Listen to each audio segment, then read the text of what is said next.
Dažnai dailiosios lyties atstovėms kova su itin nepageidaujamu moters grožio priešų strijomis tampa rimtu išbandymu. Tačiau šiuolaikinė medicina gali pasiūlyti įvairių priemonių net ir pačioms nemaloniausioms grožio bėdoms išspręsti.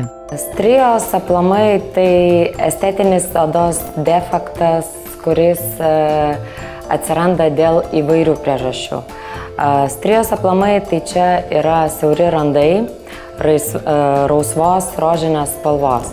Viena iš priežasčių lemiančių strijų atsiradimą – svorio padidėjimas per nėštumą arba hormonų pokyčiai. Staigūs svorio svyravimai taip pat gali būti ne itin estetiškų rausvų ir baltų dryželių susiformavimo priežastis. Paprastai strijos atsiranda dėl sumažėjusios kolageno ir elastino gamybos. Jeigu susidaro dėl endokrininės sistemos pakitimų, tuomet reikia kreiptis į gydytoją. Vadinasi, šiuo atveju odos defektą suformuoja pernelyg intensyvi antinkščių hormonų gamyba. Paprasčiausiai strijos atsiranda dėl įvairių priežasčių.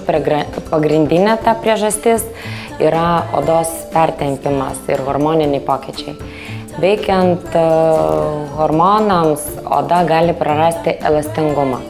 Jos viršutiniai sluoksniai suplonėja ir padidėjus krūviui atsiranda vidinių plyšimų, kurios vėliau užpildo jungiamasis audinys.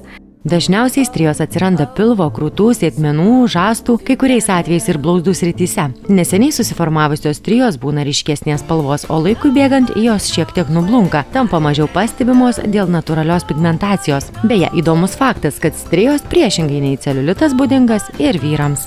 Strijų formavimas prasideda tose odos vietose, kur ji labiausiai įsitempia.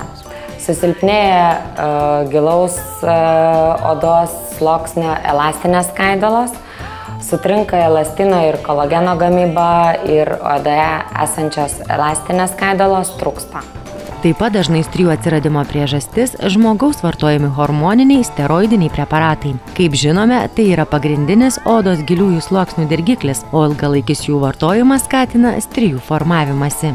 Strijos taipogi gali atsirasti ir sergant sunkiomis infekcinėmis ligomis arba endokrininių sistemų atvejais, kai staiga priaugama daug svorio arba netenkama daug svorio.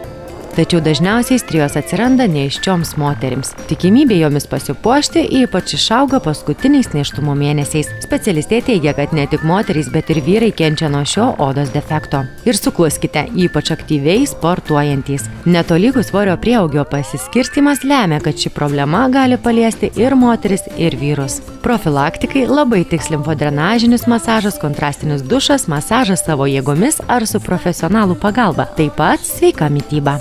Siekiant išvengti strijų, reikia kuo daugiau drėkinti odą. Stengtis, kad ji gautų normalų maitinimą, stangrumą, elastingumą.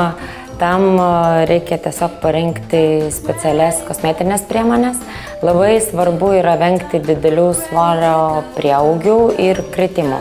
Anksčiau su mūsų aptariama problema kovota pasitelkiant chirurgiją. Atliekant procedūrą buvo šalinama oda su strijomis. Tačiau dabar situacija pasikeitė ir su strijomis pasirodo galima atsisveikinti visiems laikams.